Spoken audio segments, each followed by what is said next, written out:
ये पैसा दुनिया से आगे काम आने वाला नहीं है मेरे भाई। एक बहुत बड़े अमीर आदमी का इंतकाल हुआ। जब जनाजा जाने लगा, रास्ते में एक गरीब आदमी ने कहा रुक जाओ। उस अमीर बाप के लड़कों ने सोचा लग रहा हमारे बाप का बहुत बड़ा खास दोस्त है, बहुत बड़ा रिश्तेदार है या कोई करीबी है। बेटों ने कहा जनाजे को रोक दिया जाए। जनाजे को रोका गया, जनाजे को जमीन पर उतारा गया, चारपाई को खोला गया, मरने वाले का चेहरा खोला गया। वो गरीब इंसान उस अमीर इंसान के चेहरे को देख के कहता है साहब दुनिया से जा रहे हो, क्या लेके जा रहे हो? क्या मेरी वो जमीन लेके जा रहे हो जो हड़प के बैठे थे? क्या मेरा वो पैसा लेके जा रहे हो जो आपने लेकर के नाजायज कब्जा कर लिया था? क्या मेरा हक मार के वापस दुनिया से लेके जा रहे हो? क्या लेके जा रहे हो साहब? इतना कहना था, उस अमीर बाप के बेटे ज़ारो कतार रोने लगे। मेरे भाई, ये दुनिया की हकीकत है। न माल साथ में जाएगा, न जमीन साथ में जाएगी, न जायदाद साथ में जाएगी। और इंसान इन्हीं चीजों के लिए आज क्या नहीं करता है मेरे भाई। पड़ोसी पड़ोसी का हक मार रहा है, भाई भाई का हक मार रहा है, भाई बहन का हक मार रहा है, एक दूसरे के हुकूक मारे जा रहे हैं। मेरे भाइयों, अल्लाह से डरो। कयामत के दिन हुकूकुल इबाद का मामला बड़ा खतरनाक होगा। अल्लाह के प्यारे नबी फरमाते हैं लतुअद्दुन्नल हुकूक इला अहलिहा। ओ लोगों, तुम दुनिया में लोगों का हक दे दो वरना कयामत के दिन तुमको देना पड़ेगा। हत्ता युकाद लिशातिल जलहाई मिनशातिल करना। यहाँ तक कि दुनिया में अगर सींग वाली बकरी ने बगैर सींग वाली बकरी को मारा है, उस पर जुल्म सितम किया है, तो सींग वाली बकरी को भी हिसाब देना पड़ेगा। मैं मौलवियों से कहना चाहता हूं, इस कौम के आगे भिखारी बनना बंद करो। अपने इल्म, अपने वकार, अपने ओहदे, अपने मकाम का लिहाज रखो। इस कौम ने बहुत खून चूसा है तुम्हारा। और आज वो लोग जो आलिम नहीं हैं, जो गैर उलमा हैं, चाहे वो इंजीनियर अली मिर्जा हो, चाहे डॉक्टर इसरार अहमद हो या कोई और हो, इन लोगों ने एक माइंडसेट क्या बनाया, एक सोच क्या बनाई कि मौलवियों की जरूरत क्या है? जनाजा खुद अपने बाप का पढ़ाओ, निकाह खुद अपने बेटे का पढ़ाओ, तुम्हें मौलवियों की कोई जरूरत नहीं है। तो ठीक है, तुम्हें अगर मौलवियों की जरूरत नहीं है तो रब्बे काबा की कसम मौलवी को तुम्हारी जरूरत नहीं है। अगर ये मौलवी वाकई में खुददार और बाइज्जत हो जाए, अपने पैरों पे खड़ा हो जाए। हमने लॉकडाउन में देखा कितने मौलवी जो मदरसे के टीचर थे, जो मस्जिदों के इमाम थे, बड़ी मामूली तनख्वाहों पर गुजारा करते थे। लॉकडाउन लग गया, सारी दुनिया ठप पड़ गई। मदरसे के जिम्मेदारों ने कह दिया साहब हमारे पास तनख्वाह नहीं है। मस्जिद की कमेटी ने कह दिया हमारे पास तनख्वाह नहीं है। अरे प्राइवेट कंपनियों ने भी अपने मुलाजिम को आधी तनख्वाह दी थी, मगर इन मदरसों के जिम्मेदारों ने, इन मस्जिद की कमेटी वालों ने यह भी नहीं सोचा कि ये आलिम कहाँ जाएगा, ये मौलवी साहब कहाँ जाएंगे। लॉकडाउन लगा हुआ है, इनके बीवी बच्चे क्या खाएंगे।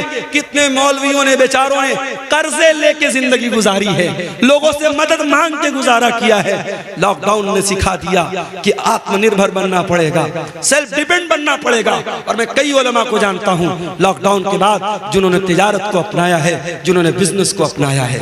मेरे अजीजों, जो कौम अपने उलमा को बंधुआ मजदूर बना के रखती है, मस्जिद के इमाम को फैमिली क्वार्टर तक देना नहीं चाहती है, मदरसे के टीचर को परिवार के साथ रहने की इजाजत नहीं देती है, उसके बाद हम कहते हैं साहब मदरसे के टीचर ने ये हरकत कर दी, मस्जिद के इमाम ने ये हरकत कर दी। खुलेआम अल्फाज में सुन लो, इन फितनों को दावत हमने दी है, इन फितनों को दावत हमने दी है।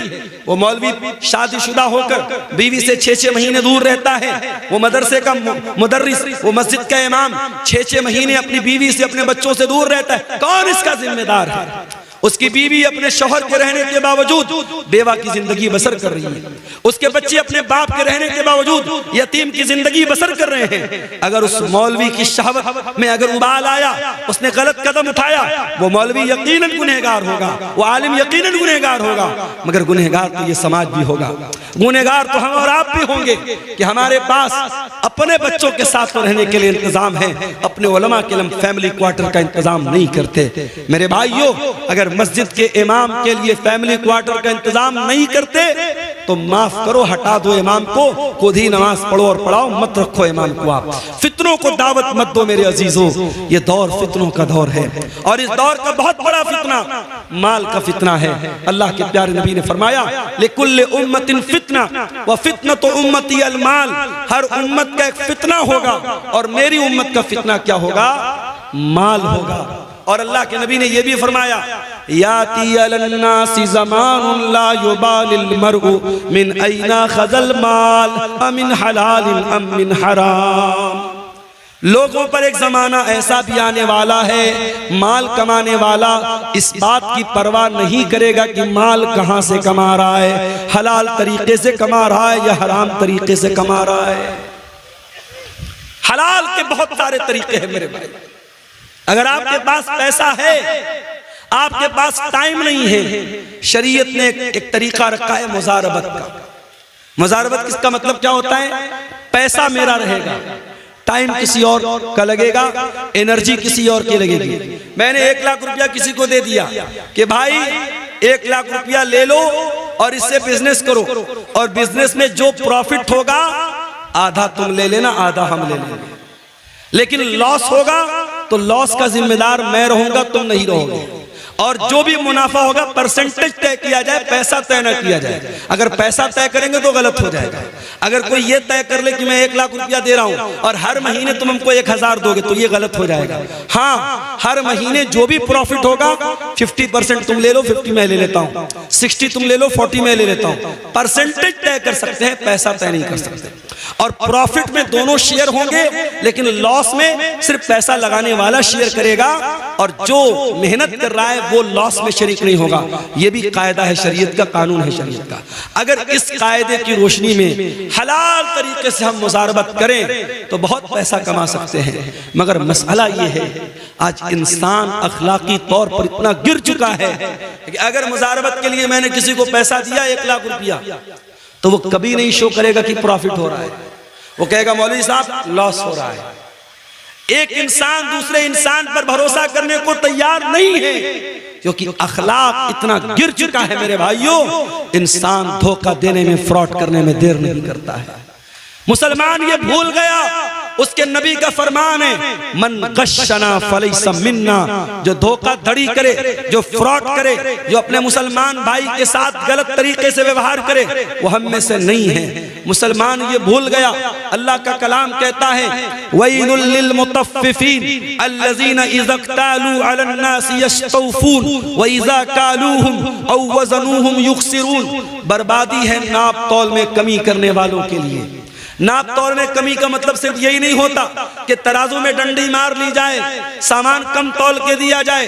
नाप तौल में कमी का एक मतलब यह भी है कि जब अपना फायदा नजर आए, अपना मफाद नजर आए, तो इंसान दोनों हाथों से फायदा वसूल ले, और जब सामने वाले को फायदा देने की बात आए तो इंसान रास्ता बदल दे, अपने लिए अलग मेयार और सामने वाले के लिए अलग मेयार। ये भी नाप तौल में कमी है मेरे भाइयों। और कुरान कहता है नाप तौल में कमी करने वालों के लिए बर्बादी है। और आगे बढ़िए, ये जो हराम कमाई होती है ना, ये हमारे बीवी बच्चों के ऊपर भी असर डालती है।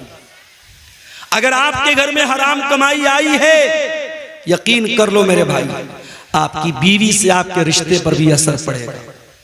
बच्चे नाफरमान हो जाएंगे, माँ बाप की सेहत गिर जाएगी, घर का सुकून खत्म हो जाएगा। बाद सलफ कहते हैं कि मैं अपने गुनाहों का असर अपनी बीवी के अखलाक में और अपनी सवारी के फिसलने में महसूस करता हूं। जब मैं कोई गुनाह करता हूं तो अपनी सवारी के फिसलने में और अपनी बीवी के अखलाक में उसका असर महसूस करता हूं। हराम कमाई घर में आएगी मेरे भाई, आपकी जात पर, आपके बच्चों पर, आपके परिवार पर उसका असर पड़ेगा। आपको तो ये लग रहा है कि लाख रुपए पर मैंने 10,000 रुपया ब्याज कमा लिया, मगर मेरे रब का कलाम क्या कहता है, यमहकुल्लाहु रिबा व युर्बिस सदक़ात। अल्लाह सूद और ब्याज को मिटाता है, अल्लाह सूद और ब्याज की बरकत को खत्म करता है, अल्लाह सदका खैरात को बढ़ाता है। तुम्हें यह लग रहा है मैंने मदरसे में 1000 रुपया चंदा दे दिया, मेरा 1000 कम हो गया, और तुम्हें यह लगता है कि मैंने 1000 रुपया ब्याज के जरिए कमा लिया, मेरे अकाउंट में 1000 रुपया बढ़ गए, तेरे कैलकुलेटर में बढ़ गया। अल्लाह के कैलकुलेटर में जो तू पैसा ब्याज से कमा रहा है वो बढ़ा नहीं है, वो घट रहा है। और हम देखते हैं मेरे भाई, जिन घरों में हराम की कमाई आती है, पैसे की दौलत की रेल पेल होने के बावजूद उन घरों में सुकून नहीं होता। उन घरों की लड़कियां बेपर्दा होने लगती हैं, उन घरों के लड़के बेहया होने लगते हैं, उन घरों का चैन और सुकून बर्बाद हो जाता है। बनारस के साड़ी के कारोबार में हमने देखा, एक जमाना था जब हाथ से लोग करगे पर, मशीन नहीं थी उस जमाने में, हाथ की करगे होती थी और उस पर लोग साड़ी तैयार करते थे। और रात में मशीन नहीं चलती थी, रात में काम नहीं होता था, सुबह फजर के बाद लोग बैठते थे और शाम तक काम करते थे। और एक आदमी घर में कमाता था, पूरा घर आराम से खाता था। आज मशीन का दौर आ गया, आज रात भर मशीन भी चल रही है। बनारस चले जाओ, मऊ चले जाओ, भिवंडी चले जाओ, खटर खटर पटर पटर की आवाज रात भर मिलेगी आपको। मेहनत 24 घंटा हो रही है, बाप भी मेहनत कर रहा, बेटा भी मेहनत कर रहा, सारे भाई भी मेहनत कर रहे। बरकत खत्म हो गई मेरे भाई, बरकत खत्म हो गई। कमाने वाले हाथ बढ़ गए मगर घर के अंदर कमाई में कोई बरकत नहीं। ऐसा क्यों है? क्योंकि अब हलाल और हराम की कोई तमीज नहीं है। अब पैसा आना चाहिए, हलाल तरीके से आए चाहे हराम तरीके से आए। मेरे भाइयों याद रखो, ये सूद और ब्याज का पैसा अगर आपके घर में आया है, एक बहुत शक्ल आम हो रही है सूद और ब्याज की, जिसको हमारे यहाँ ग्रुप लोन बोलते हैं। ग्रुप लोन की शक्ल बिहार और झारखंड में बड़ी तेजी से राइज हुई है। और बड़े अफसोस की बात यह है कि ये लोन सिर्फ औरत को दिया जा रहा है। औरतों को इकट्ठा करके उनसे साइन करवाया जाता है, बैंक का कर्मचारी आता है, हर हफ्ते औरतों से पैसा लेता है, बड़ी आसानी से 25,000 50,000 का अमाउंट मिल जाता है। अरे अल्लाह के बंदो, अल्लाह के बंदो, अल्लाह से डरो। तुम्हारे समाज में लाखों की तादाद में ऐसे लोग हैं, अगर चाहें एक कोऑपरेटिव तंजीम बना लें, एक कोऑपरेटिव बैंकिंग सिस्टम बना लें और बगैर ब्याज के ये छोटी छोटी रकम भरोसेमंद आदमी को तहकीक करने के बाद, जिसको कोई बिजनेस स्टार्ट करना हो, कोई काम स्टार्ट करना हो, ये 25-50 हजार की रकम देके काम स्टार्ट कर दें। शरीयत कहती है आप लोगों का काम शुरू करा दो, लोगों को भीख मांगने पर और लोगों को सूद खाने पर मजबूर मत करो। आज सूद और ब्याज, बड़ी मामूली रकम पर सूद और ब्याज खाया जा रहा है और घर की औरतों को उसमें इन्वॉल्व किया जा रहा है। हराम कमाई की एक शक्ल और भी है, और वो क्या है? किसी दूसरे की जमीन पर नाजायज कब्जा कर लेना। उत्तर प्रदेश में एक बहुत बड़े बाहुबली थे, अब इस दुनिया में नहीं है, मैं नाम नहीं लूंगा। अगर आप अक्लमंद होंगे, समझदार होंगे तो समझ जाएंगे। आज लोग कहते हैं साहब मुसलमान थे, मुसलमान थे, बड़ा जुल्म हुआ, मगर उनका ट्रैक रिकॉर्ड जब उठा के देखो, उनका जब इतिहास उठा के देखो तो मालूम यह हुआ कि उनका काम क्या था। जिस जमीन पर हाथ रख दिया वो जमीन उनके बाप की हो गई, जमीन उनके बाप की हो गई। जमीन मुसलमान की हो, गैर मुस्लिम की हो, जहां पे वो साहब आ गए, चलो हटो भाई फला के आदमी है, जमीन छोड़ दो, जमीन छोड़ दो। जिस खेत पे हाथ रख दिया वो खेत उनके बाप का, जिस जमीन पे हाथ रख दी वो जमीन उनके बाप की। और ये काम करने वाला सीना ठोक के मुसलमानों से कहता है मैं तुम्हारा लीडर हूं, मैं तुम्हारा लीडर हूं। ऐसे लीडर अगर हो, हमें नहीं चाहिए ऐसे लीडर, हमें नहीं चाहिए ऐसे लीडर जो लोगों के माल पर नाजायज कब्जा करे। माफ करना मेरे भाइयों, अल्लाह के प्यारे नबी की हदीस है, मन गय्यर मनार अल अर्ज़ी लानल्लाहु मन गय्यर मनार अल अर्ज़ी। जो लोगों की जमीन और जायदाद की जो बॉर्डर है, जो निशान है, उसको मिटा दे और जमीन और जायदाद पर नाजायज कब्जा कर ले, अल्लाह के नबी ने फरमाया उस इंसान पर अल्लाह की लानत हो। जमीन और जायदाद पर नाजायज कब्जा करके कहां जाओगे मेरे भाई? अगर एक बालिश, ये जो हमारे पंजे का जो नाप है ना, इसको उर्दू में बालिश बोलते हैं, पता नहीं आपके शेरशाबादी भाषा में क्या बोलते हैं, हमारे बनारस में इसको बित्ता बोलते हैं, बित्ता, यहाँ भी बित्ता बोलते हैं। एक बित्ता जमीन अगर आपने किसी की नाजायज कब्जा कर ली, हदीस के अल्फाज क्या है? तुफ़्फ़िक़ मिन सब'i अर्दीन यौमल क़ियामा, कयामत के दिन एक बित्ता जमीन नाजायज हड़पने वाला 7 जमीनों का तौक उसकी गर्दन में डाला जाएगा। अल्लाह अकबर, इतना बड़ा गुनाह है, इतना बड़ा गुनाह है। आज मुकदमे अदालतों में चले जाओ, मुसलमान अपने भाई की जमीन, बेटा अपने बाप की जमीन, भाई अपनी बहन की जमीन पर नाजायज कब्जा करके बैठा है। सबसे ज्यादा मुकदमे आपको मुसलमानों के मिलेंगे। ये इस कौम का हाल है मेरे भाई। अल्लाह हम सबकी हिफाजत फरमाए। और आगे बढ़िए, हराम कमाई का एक और रास्ता हम इस समाज में देखते हैं, और वो क्या है? वो है साहब सूदी रकम हम खा तो नहीं रहे मगर सूदी रकम खिला रहे हैं। मोबाइल ले लिया फट से हमने, ईएमआई पर, लोन पर ले लिया हमने, क्रेडिट कार्ड पर ले लिया हमने, और जब ले लिया तब उलमा से आके धीरे से पूछते, मौलाना साहब ये किस्तों पर मोबाइल लेना कैसा है? अरे तू जो मोबाइल लेके आया किस पर लिया? किस्त पर लिया ना, तो लेने के पहले मसला पूछना चाहिए था कि लेने के बाद पूछ रहा है। किस्त के ऊपर गाड़ी लेना कैसा है? किस्त के ऊपर मोबाइल लेना कैसा? कान खोल करके सुन लो। किस्त पर कोई सामान लेना जायज है, नाजायज नहीं है, मगर उसमें कंडीशन क्या है? कंडीशन ये है कि जो सामान बेचने वाला है उससे आपको लेना है। यहां जब आप मोबाइल किस्त पर लेते तो मोबाइल की कंपनी से या दुकानदार से नहीं लेते, आप बैंक से लेते हैं। आप बजाज का कार्ड इस्तेमाल करते हैं, Bajaj company, Bajaj finance company आपको फाइनेंस करा रही है। आप बाइक लोन पे ले रहे हैं, आईसीआई आपको लोन दे रही है, एचडीएफसी आपको लोन दे रही है, हीरो की या होंडा की कंपनी आपको लोन नहीं दे रही। पहली बात तो ये समझ लीजिए, जिसका सामान है उससे आप किस्त पर लेंगे, थर्ड पर्सन से नहीं लेंगे। और अगर थर्ड पर्सन से ले रहे हैं तो इसका मतलब आप उससे पैसा उधार ले रहे हैं, सामान नहीं खरीद रहे, पैसा उधार ले रहे हैं। और पैसा अगर उधार ले रहे हैं तो शरीयत का एक कानून याद रखो कि हम उधार पैसा किसी से भी अगर लेंगे या देंगे, उधार पैसे के ऊपर कोई प्रॉफिट कमाना जायज नहीं है। मैंने आपको 1 लाख रुपया दे दिया, 1 लाख रुपया आपको जब मैंने दिया तो आपने अपना मोबाइल हमको दे दिया। अब ये मोबाइल मैं यूज कर रहा हूं, मोबाइल आपका बस यूज कर रहा हूं, बेच नहीं रहा हूं, यूज कर रहा हूं। 1 महीने के बाद आप आए और आपने कहा कि मौलवी साहब आप 1 लाख रुपया वापस ले लीजिए और मोबाइल मुझको दे दीजिए। मैंने 1 लाख रुपया वापस ले लिया, मोबाइल आपको दे दिया। हमें क्या लग रहा है साहब ये तो जायज है, उसने हमको पैसा दिया, हमने पैसा दिया था, उसने बदले में मोबाइल दिया था। उस मोबाइल को हम गारंटी के तौर पर तो ले सकते हैं, लेकिन उस मोबाइल को अगर हम यूज कर रहे हैं तो ये ब्याज हो जाएगा मेरा। इतना खतरनाक मामला है। शरीयत कहती है कि आप किसी को कर्जा दे रहे हैं तो कर्जा एहसान करने के लिए होता है, कर्जा कमाने के लिए। कमाना है तो बिजनेस करो, पार्टनरशिप करो। अगर किसी को उधार दे रहे हो, उधार पर 1 पैसा 1 रुपया भी मुनाफा नहीं कमा सकते। हाँ, मैंने आपको 1 लाख रुपया दिया, कुछ तय नहीं किया मैंने। आप जब पैसा मुझको देने आए, आपने अपनी खुशी से कहा मौलाना साहब आप मेरे काम आए थे, आपने मेरे बड़े मौके से मेरी मदद की थी, मैं अपनी खुशी से ये 1 किलो मिठाई लेके आया। 1 किलो मिठाई लेके आया हूं, वो दिवाली वाली मिठाई नहीं होनी चाहिए, वो अलग से खरीदा हो।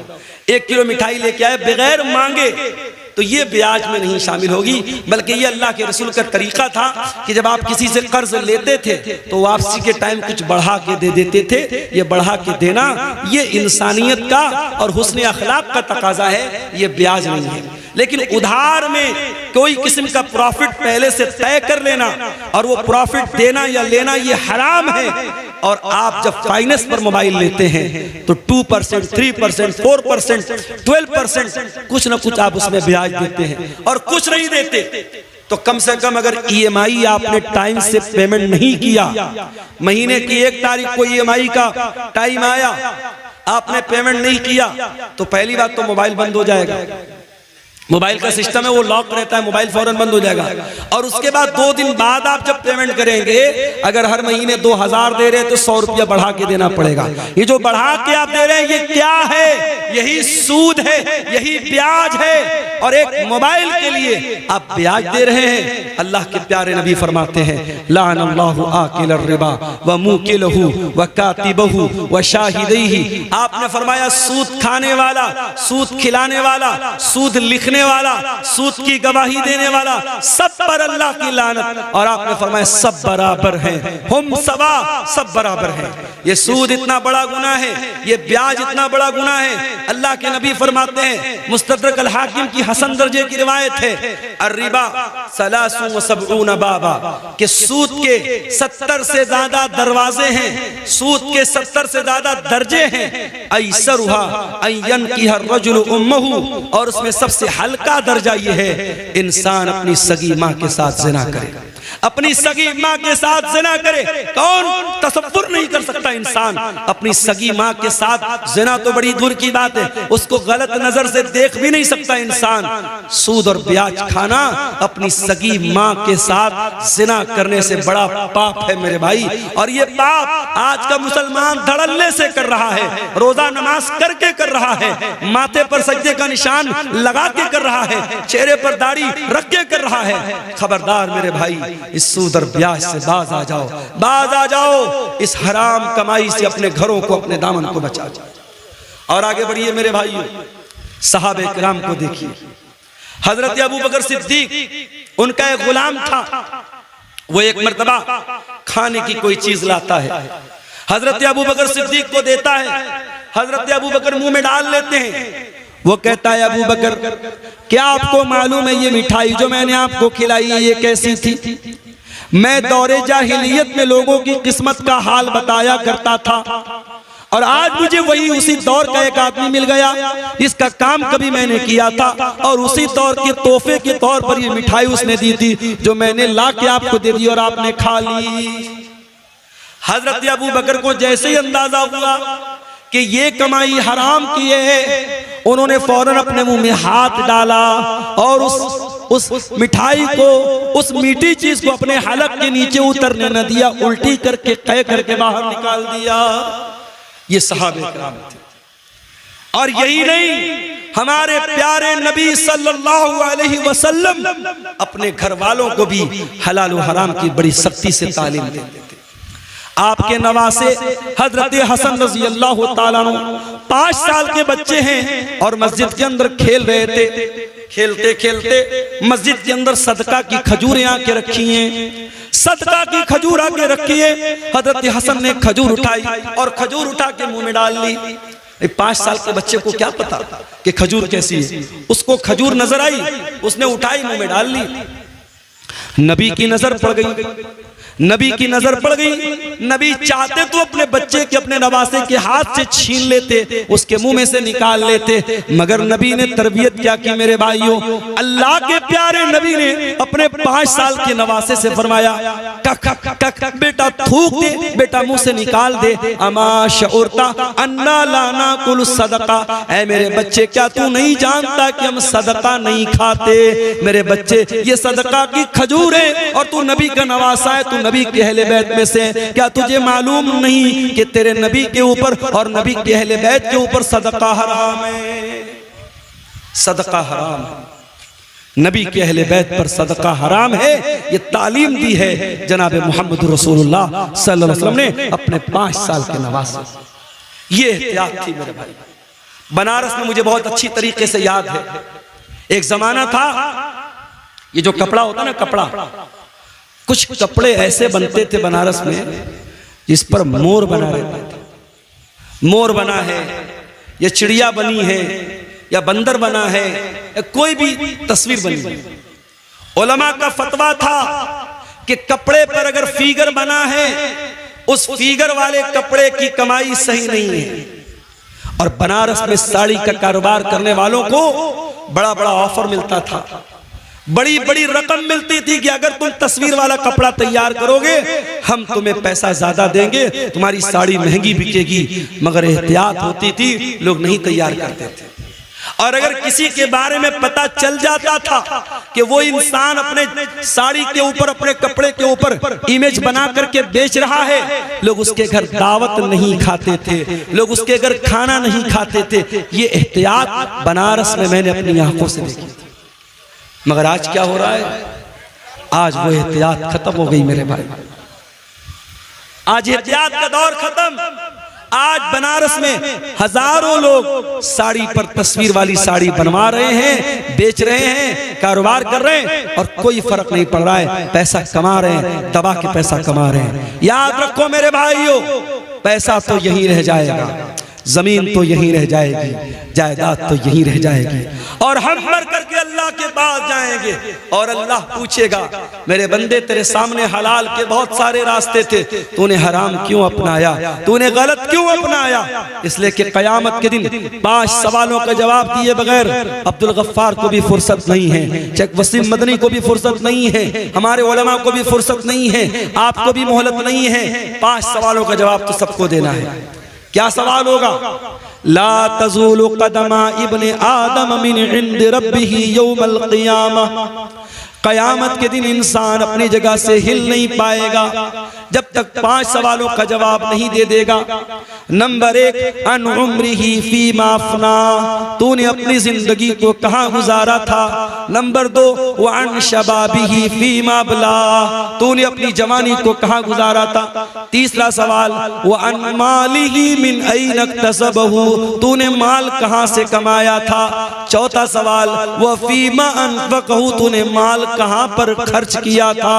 और 5वां सवाल, व माज़ा अमिला फीमा अलिमा, तूने जो इल्म हासिल किया था उस इल्म के ऊपर तूने अमल कितना किया था। ये 5 सवाल का जवाब सबको देना है। कहां से पैसा कमाया, हलाल तरीके से कमाया कि हराम तरीके से कमाया। और खबरदार, मस्जिद में लोग जाते हैं ना, बड़ा एहतराम करते हैं मस्जिद का। मस्जिद का सामान कोई जल्दी चोरी नहीं करता। क्यों साहब? मस्जिद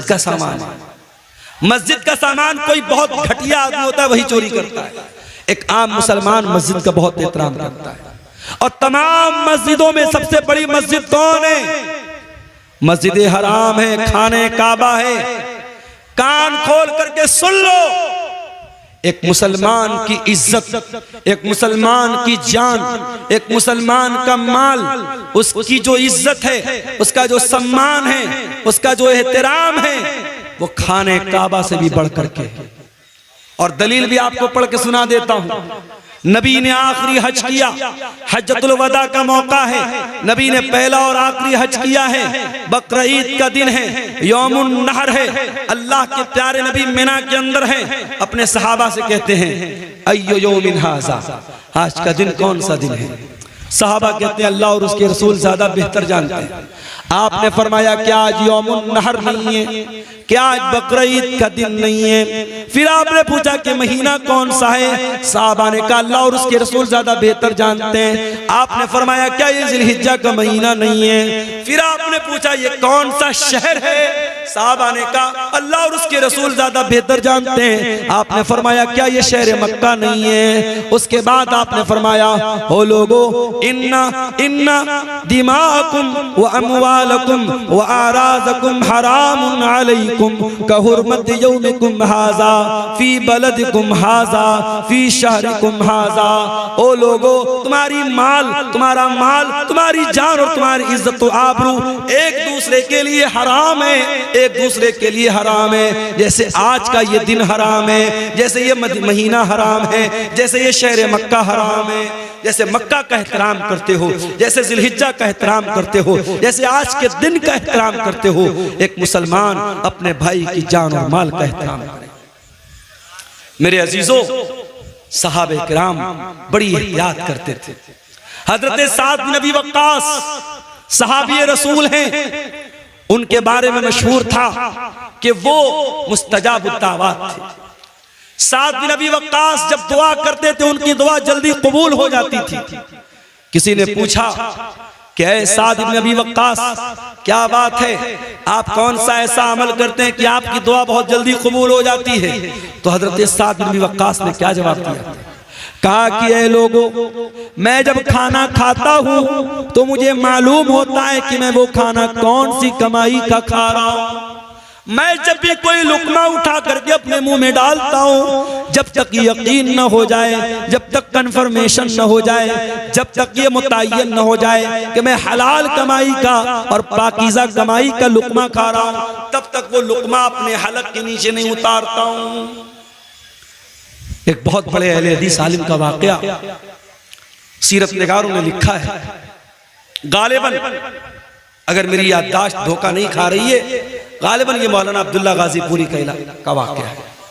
अब्दुल्ला गाजीपुरी रहमतुल्लाह अलैह बहुत बड़े अहले हदीस आलिम थे। उनको कहीं सफर पे जाना था, ट्रेन का टाइम हो गया, ट्रेन का टाइम हो गया, स्टेशन पर पहुंचे, इतना टाइम नहीं था कि टिकट खरीद सकते और सामने ट्रेन छूट रही थी। और उस जमाने में इतनी ट्रेनें नहीं थी कि चलो एक ट्रेन छूट गई तो दूसरी पकड़ लेंगे। मौलाना अब्दुल्ला गाजीपुरी साहब ने जल्दी से ट्रेन पकड़ी, ट्रेन पर सवार हो गए, मगर दिल ही दिल में ये एहसास हो रहा था मैंने टिकट नहीं खरीदा है, ये रेलवे की चोरी है, ये सरकार की चोरी है। जब मौलाना अब्दुल्ला गाजीपुरी की मंजिल आ गई, जब उन्होंने अपनी मंजिल पर वो उतर गए, तो जिस स्टेशन से वो वहां तक आए थे उस स्टेशन तक का उन्होंने टिकट खरीदा। हालांकि कोई टीटी नहीं था, कोई चेक करने वाला नहीं था, कोई टिकट को चेक करने वाला, कोई पकड़ने वाला नहीं था। कभी कभी ऐसा होता है, मैं बनारस से अभी पिछले हफ्ते की बात, एक प्रोग्राम था मेरा अररिया में। अब बनारस से मैं चला, इत्तेफाक से त्योहार का दिन था, ट्रेन पर रश बहुत था और पहले से मैंने रिजर्वेशन नहीं कराया था। अब उसके बाद जब मैं ट्रेन पे लोकल टिकट लेकर के, जनरल टिकट लेके जब मैं चढ़ा था, मैंने सोचा टीटी मिलेगा, उससे बात करूंगा और टिकट कटवा करके एसी में कहीं जगह मिल जाएगी तो एसी बैठ जाऊंगा। अब साहब रश इतना था कि ट्रेन में कहीं बैठने की जगह नहीं थी, टीटी का दूर दूर तक पता भी नहीं था। अब आपको मैं बताऊं कि बनारस से पटना तक तकरीबन 5 घंटे मैंने एसी जो बोगी होती है उसका जो बाथरूम होता है, बाथरूम के पास खड़े होकर के बैग मेरे पीठ पर लदा हुआ था, बैग लादे हुए 5 घंटे खड़े होकर के मैंने वो सफर किया। उसके बाद जब बीच में टीटी आया, टीटी ने कहा मुल्ला जी कहां जा रहे हो? मैंने कहा सर पटना जा रहा हूं, कोई सीट दे दीजिए, पैसा मैं दे दूंगा। कहा नहीं मुल्ला जी कोई सीट नहीं है, लेकिन आप एसी की बोगी के अंदर खड़े हैं, आपको फाइन कटवाना पड़ेगा। मैंने कहा सर मैं अंदर कहां खड़ा हूं, बाथरूम के पास खड़ा होकर के जा रहा हूं, टिकट तो है मेरे पास। कहा कि आप चूंकि एसी बोगी में चढ़े हैं आपको फाइन देना पड़ेगा।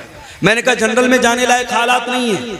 उसने कहा जनरल में तो छोड़ दो, आपने जनरल का टिकट लिया, आप एसी में आए हो। उसने 1000 रुपया फाइन भी काटी और 5 घंटे का सफर मैंने खड़े होकर के गुजारा।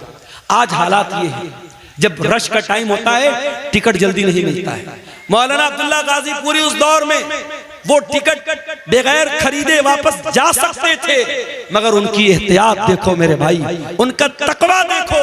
वो जिस स्टेशन से आए थे उस स्टेशन तक का उन्होंने टिकट खरीदा और वही टिकट खरीद करके उसको फाड़ दिया। उनके साथियों ने पूछा मौलाना ये क्या किया आपने?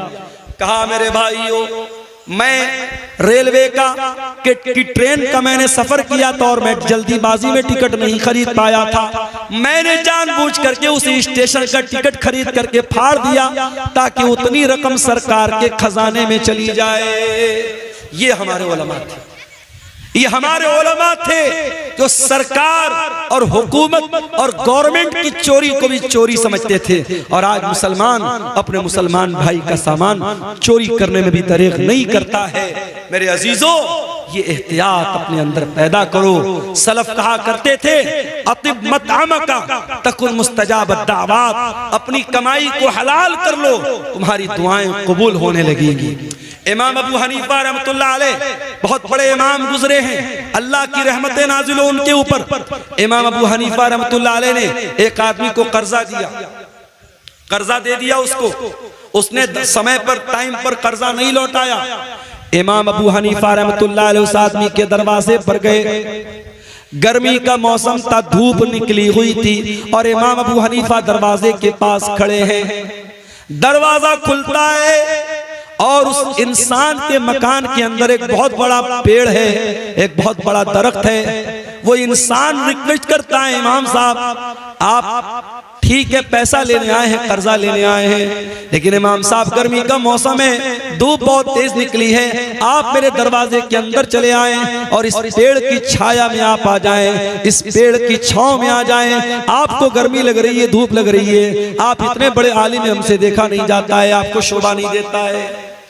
इमाम अबू हनीफा कहते हैं, ऐ मेरे भाई, तूने अगर मेहमान के तौर पर बुलाया होता, मैं तेरे घर में भी आया होता, तेरे पेड़ के नीचे खड़ा भी होता और एक गिलास पानी भी मैंने पिया होता, मगर मैं मेहमान बन के नहीं आया हूँ, मैं अपना कर्जा लेने के लिए आया हूँ। और मुझे इस बात का डर है, अगर मैं तेरे मकान के अंदर दाखिल हो गया और तेरे पेड़ की छांव में मैं आ गया, तो ये भी एक तरीके का प्रॉफिट हो जाएगा, ये भी एक तरीके का मुनाफा हो जाएगा। और मैंने चूंकि तुमको कर्जा दिया है और कर्जे पर अगर मैंने ये प्रॉफिट हासिल कर लिया, ये मुनाफा मैंने हासिल कर लिया, तो मुझे इस बात का डर है कि कहीं ये भी सूद और ब्याज में शामिल न हो जाए। अल्लाह अकबर, कितना प्यारा हमारा दीन है मेरे भाई, कितना प्यारा हमारा दीन है। कितनी एहतियात करते थे हमारे असलाफ कि किसी को पैसा उधार दिया है तो उसके मकान के पेड़ की छांव में भी जाना उन्होंने गवारा नहीं किया। इमाम अहमद इब्न हंबल के पास एक औरत आती है, गौर से सुनना ये वाकया। इमाम अहमद इब्न हंबल के पास एक औरत आती है, ऐ इमाम अहमद इब्न हंबल, एक मसला पूछने आपके पास आई। क्या मसला है? ऐ इमाम अहले सुन्नत, ऐ इमाम अहमद इब्न हंबल, मसला यह है कि मैं कपड़ा तैयार करती हूँ, कपड़ा बुनती हूँ, और मैं दिन में भी काम करती हूँ, रात में भी काम करती हूँ। दिन में सूरज की रोशनी में काम करती हूँ, रात को मैं चिराग जला करके चिराग की रोशनी में काम करती हूँ। ऐ इमाम अहमद इब्न हंबल, जब कपड़ा तैयार हो जाता है तो कपड़े की क्वालिटी में कुछ कपड़ा जो सूरज की रोशनी में तैयार होता है उसकी क्वालिटी थोड़ी अलग होती है, और जो कपड़ा चिराग की रोशनी में तैयार होता है उसकी क्वालिटी में थोड़ा फर्क होता है। ऐ इमाम अहमद इब्न हंबल, मैं मसला पूछने आई हूँ, जब मैं ये कपड़ा मार्केट पे बेचने जाऊंगी, जब मैं इस कपड़े को बाजार में बेचने जाऊंगी, तो क्या मुझे ये क्लियर करना पड़ेगा, क्या मुझको ये बताना पड़ेगा कि इस कपड़े का कौन सा हिस्सा मैंने सूरज की रोशनी में तैयार किया है और कौन सा कपड़ा मैंने रात के चिराग की रोशनी में तैयार किया है। इमाम अहमद इब्न हंबल हैरान हो गए, कहा कि ऐ मेरी बहन, मसला मैं बाद में बताऊंगा, पहले मैं ये जानना चाहता हूं, इतनी अल्लाह वाली, इतनी तकवा वाली तू औरत है कौन जो आ करके ये मसला पूछ रही है कि कपड़ा अगर सूरज की रोशनी में तैयार हुआ है और चिराग की रोशनी में तैयार हुआ है, तो क्या कस्टमर को ये बताना पड़ेगा कि कौन सा कपड़ा सूरज की रोशनी में तैयार हुआ है और कौन सा कपड़ा चिराग की रोशनी में तैयार हुआ है। ऐ मेरी बहन, मैं जानना चाहता हूँ तेरा घराना कौन सा है, तेरा खानदान कौन सा है, तो कौन से खानदान से ताल्लुक रखती है। उस औरत ने कहा, ऐ इमाम अहमद इब्न हंबल, मैं इमाम बिश्र अल हाफी की बहन, उस दौर के एक बहुत बड़े इमाम थे इमाम बिश्र अल हाफी, मैं उनकी बहन है। हजरत इमाम अहमद इब्न हंबल ने कहा, वल्लाह मैंने बहुत तारीफ सुनी थी बिश्र अल हाफी की, आज देख लिया कि उनके घराने के अंदर कितनी दीनदारी है, कितना तकवा है, कितना अल्लाह का डर है, कितनी एहतियात है कि आज उनकी बहन आकर के मुझसे मसला पूछ रही है। मेरे प्यारे साथियों, एहतियात इसको कहते हैं, हलाल और हराम की चिंता इसको कहते हैं। आज तो हमारा मिजाज ये बन चुका है, बस पैसा आना चाहिए चाहे जैसे आ जाए, और यही वजह है आज रिश्तों की बरकत मेरे प्यारे साथियों खत्म हो चुकी है। आज जब लड़की देखने के लिए जब लड़के की मां जाती है तो क्या देखती है, लड़की की पर्सनालिटी कैसी है, लड़की कितनी खूबसूरत है, लड़की का घर और मकान कैसा है, लड़की कितना जहेज लेकर के आएगी। काश हमने लड़की के घर वालों का तकवा देखा होता, लड़के की दीनदारी देखी होती, और मुत्तकी और परहेजगार लड़की को बहू बना के घर में लाते, तो शायद आज हालात वो न होते जो आज अपनी आंखों से हम और आप देख रहे हैं। हजरत उमर फारूक का वो वाकया याद कीजिए। हजरत उमर फारूक अपने दौर में गश्त पर निकले। एक मकान के पास से गुजरते एक लड़की की आवाज आ रही है। लड़की की माँ अपनी लड़की से कह रही है, बेटी दूध में उठ करके पानी मिला दे, सुबह हम दूध का कारोबार करने जाएंगे, दूध बेचने जाएंगे, रात बहुत हो चुकी है, तू जल्दी से दूध में पानी मिला दे। लड़की कहती है, अरे अम्मी जान, क्या आपको पता नहीं है अमीरुल मोमिनीन का ऑर्डर आया है, हजरत उमर का हुक्म आया है, दूध में पानी मिलाना जुर्म है, दूध में पानी मिलाना अपराध है, हमें मार्केट में शुद्ध दूध बेचना है, हमें प्योर दूध बेचना है, हमें खालिस दूध बेचना है, हमें दूध में कोई मिलावट नहीं करनी है। माँ ने कहा, बेटी यहाँ कौन सा उमर हमको देख रहा है, या कौन सा उमर देख रहा है, रात का सन्नाटा है, रात का टाइम है, अंधेरा है, ऐ मेरी बच्ची तू जाके दूध में पानी मिला दे, उमर को पता भी नहीं होगा कि हम क्या कर रहे हैं। बेटी ने कहा, मेरी प्यारी अम्मी जान, ठीक है, हजरत उमर फारूक हमको नहीं देख पा रहे हैं, उनको पता भी न चलेगा, फ़इन्न रब्ब उमर यराना, अगर उमर हमको नहीं देख रहे हैं, ऐ अम्मी जान उमर का रब तो हमको देख रहा है। ऐ मेरी प्यारी माँ, अमीरुल मोमिनीन नहीं देख पा रहे हैं, लेकिन रब्बुल आलमीन तो देख रहा है, अल्लाह तो देख रहा है, अल्लाह को क्या जवाब देंगे। मेरी प्यारी माँ, तो इस सवाल का जवाब दे दे, मैं दूध में पानी मिलाना मैं दूध में पानी मिलाने के लिए तैयार हो जाऊंगी। जब बेटी ने यह जवाब दिया, मां खामोश, मां खामोश हो गई। मेरे भाइयों, तरबियत करो तो ऐसी करो कि आपके बच्चे जहां आपसे गलती हो, आपके बच्चे आपकी का सुधार कर दें, आपकी इस्लाह कर दें। बेटी ने जब ये जुमला कहा है, मां खामोश हो गई। हजरत उमर फारूक ने मकान का नंबर नोट कर लिया, मकान की निशानी नोट कर ली, घर आए, सुबह को सारे बच्चों को इकट्ठा किया, कहा, है मेरे प्यारे बच्चों, कल जब मैं रात में गश्त पर निकला था, मैं एक लड़की के मकान के पास से गुजरा था, मैंने लड़की की और उसकी माँ की बातचीत को सुना है। मेरे बच्चों, मैं नहीं जानता वो लड़की कितनी खूबसूरत है, मैं नहीं जानता वो लड़की कौन से खानदान से उसका ताल्लुक है, मैं नहीं जानता उसका हसब व नसब कैसा है, इतना जानता हूँ वो लड़की बहुत अल्लाह वाली है और मैं उस लड़की को अपने घर की बहू बनाना चाहता हूँ। अब तुम बताओ, तुम में से कौन उससे निकाह करेगा। अल्लाह, लड़की की शक्ल भी नहीं देखा है, लड़की का खानदान भी नहीं देखा है, लड़की का दीन देखा है, और हजरत उमर बहू बनाने को तैयार हैं। और बेटे भी ऐसे हैं, एक बेटा आगे बढ़ता है, उसका नाम आसिम था, आसिम बिन उमर। उसने कहा, अब्बा जान, मैं शादी कर लूंगा उस लड़की के साथ, आप मेरा निकाह करा दीजिए। हजरत उमर ने उस लड़की को बहू बनाया, और दुनिया की तारीख ने, दुनिया की नजरों ने देखा, उसी लड़की की नस्ल से आगे चल करके एक इंसान पैदा होता है, जिसको दुनिया उमर बिन अब्दुल अजीज के नाम से जानती है, जिसको दुनिया उमर सानी के नाम से जानती है। मेरे प्यारे साथियों, जब माएँ मुत्तकी होंगी, जब माएँ दीनदार होंगी, जब बाप दीनदार होंगे, तो फिर उनसे पैदा होने वाली औलाद के बारे में आप उम्मीद कर सकते हैं कि वो भी दीनदार होगी। जब माँ और बाप के अंदर हलाल और हराम का फर्क नहीं होगा, जब माँ को इस बात की चिंता नहीं है कि घर में जो पैसा आ रहा है वो हलाल का आ रहा है या हराम का आ रहा है, जब बाप पैसा कमाने के पीछे अंधा बन चुका है और हर तरीके का अल्लम गल्लम, सूद, ब्याज, रिश्वत, हराम का पैसा घर में आ रहा है, और उस पैसे से जब अपने बच्चों की परवरिश करेंगे, तो अल्लाह के नबी क्या फरमाते हैं कि जिस जिस्म की परवरिश हराम कमाई से होगी, फन्नारु औला बिही, वो जिस्म जहन्नम की आग पे कयामत के दिन जहन्नम की आग में डाला जाएगा। मेरे अजीजों, अपने बच्चों को हराम कमाई से बचाओ, अपने बच्चों को हलाल कमाई खिलाओ, अपने बच्चों के बदन में हलाल कमाई का खून दौड़ाओ। हमारे नबी ने सारी जिंदगी हलाल और पाकीज़ा चीजों को खाने की तालीम दी है। हमारे नबी के दुनिया में आने का एक मकसद ये भी था,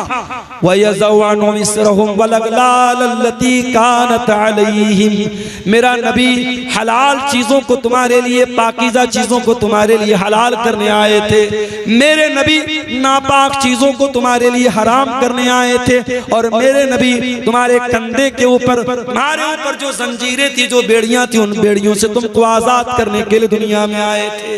नबी आए थे इसीलिए ताकि हराम चीजों की बेड़ियों और जंजीरों से हमें आजाद कर दें। मेरे भाइयों, हराम कमाई की इन जंजीरों से अपने दामन को बचा लो। आज वल्लाह हमारे घरों के सुकून को ये हराम कमाई बर्बाद कर रही है।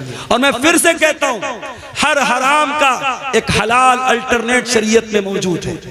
आप सूद और ब्याज अगर हराम है तो आप ये मत समझिए कि मौलवी साहब अगर सूद हराम है तो हमारे पास पैसा है तो हम क्या करें। मैंने उसका हलाल अल्टरनेट आपको बताया। आप मुजारबत कीजिए, आप पार्टनरशिप पर कारोबार कीजिए, हलाल तरीके से बिजनेस कीजिए। अगर आप सूद पर कर्जा का लेन देन नहीं करते हैं, बगैर सूद के आप कर्जे का लेन देन कीजिए। आज बहुत सारे शहरों में इस्लामी बैतुल माल कायम है और बहुत सारे लोग मिल करके उसमें ताउन करते हैं। और छोटे छोटे अमाउंट जो गरीब लोग होते हैं, जो मिडिल क्लास के लोग होते हैं, जिनको छोटा मोटा काम करने के लिए पैसे की जरूरत पड़ती है, उनको सूद और ब्याज से बचाने का ये काम आप कर सकते हैं। और याद रखो मेरे भाइयों, ये बड़े बड़े जलसे कराने से बड़ा काम है। सीमांचल के इस इलाके में जिस तेजी से सूद और ब्याज का पंजा, सूद और ब्याज अपना पंजा गाड़ रहा है, इस माहौल में हमें और आपको ये काम करने की जरूरत है। और मैं जानता हूं सीमांचल के, मैं उन इलाकों में भी गया हूं। अररिया के इलाके में मैं गया, पटना से बाई कार में गया था। 7 घंटे मुझको लगे थे। इतना खराब रास्ता था, टेढ़ा मेढ़ा पुल था। पुल जब खत्म हुआ, जब गांव आया तो गांव जाने के लिए एक बड़ा मामूली सा पुल बना हुआ था जिस पर सिर्फ पैदल या बाइक से जा सकते थे। 4 व्हीलर को इस पार हम लोगों ने रोका। बड़ी मुश्किल से सफर तय करके वहां हम पहुंचे थे। बड़े पिछड़े हुए इलाके भी हैं, कुछ सरकारों की भी मेहरबानी है, रास्तों का बड़ा मामला खराब है। मगर इसी सीमांचल के इलाके में शादी ब्याह पर लाखों करोड़ों खर्च करने वाले लोग भी मौजूद हैं। और अभी जैसा कि मैंने बताया कि एक हराम कंपनी में 2 करोड़ की रकम एक मुसलमान ने लगाई थी। अगर हम हराम चीजों में 2-2 करोड़ रुपया लगा सकते हैं तो मेरे भाई एक ऐसी चीज, एक तंजीम आप बना लें, एक बैतुल माल आप बना लें और समाज के ज्यादा नहीं 100 लोग मिल करके अगर 1000-1000 रुपया भी इकट्ठा करके उसमें इन्वेस्ट करें। 1 लाख रुपया उन्होंने उसमें डाल दिया, 100 लोगों ने मिलकर के 1000-1000 डाला, 1 लाख रुपया आ गया। अब इस 1 लाख का आपको क्या इस्तेमाल करना है? कोई भी गरीब आदमी जिसको 10,000 5,000 रुपए की जरूरत है, आप पहले वेरीफाई कर लें, तहकीक कर लें, उस इंसान के कुछ पेपर वगैरह ले लें ताकि वो बेईमानी ना कर सके और बगैर ब्याज के उसको पैसा दें। ये काम आप अगर करें, वल्लाह बता रहा हूं, बहुत सारे घरों में ये जो ग्रुप लोन है, ये जो बंधन लोन है और ये छोटे छोटे अमाउंट जो लोन पर लिए जा रहे हैं और हमारे मुसलमानों के गरीब घरों को सूद और ब्याज की चक्की में पीसा जा रहा है, ये लानत मेरे भाइयों खत्म हो सकती है। बस कदम आगे बढ़ाने की देर है। मैं इसी कटिहार के इलाके में गांव के लोगों ने मुझे बताया कि वहां मस्जिद और ईदगाह बनाने की बात आई। गांव के लोगों ने बहुत छोटा अमाउंट, शायद 100 रुपया या कितना 10 रुपया शायद बता रहे थे कि एक परिवार में जितने लोग हैं हर आदमी की तरफ से 10 रुपया देना है। हर आदमी, एक परिवार में अगर 10 लोग हैं तो 100 रुपया देना है, परिवार में 7 लोग हैं 70 रुपया देना है। 10-10 रुपया इकट्ठा करके हर हफ्ता कई लाख रुपए उस गांव के लोगों ने इकट्ठा किया, कब्रिस्तान की जमीन खरीदी, ईदगाह की बाउंड्री की और अभी और भी काम वो लोग करने जा रहे हैं। आपके करीब के किसी गांव के लोगों ने मुझे बताया। तो ये काम, इस तरीके के काम हम कर सकते हैं मेरे भाइयों। आपको कदम बढ़ाने की और हिम्मत करने की जरूरत है। मैं जानता हूं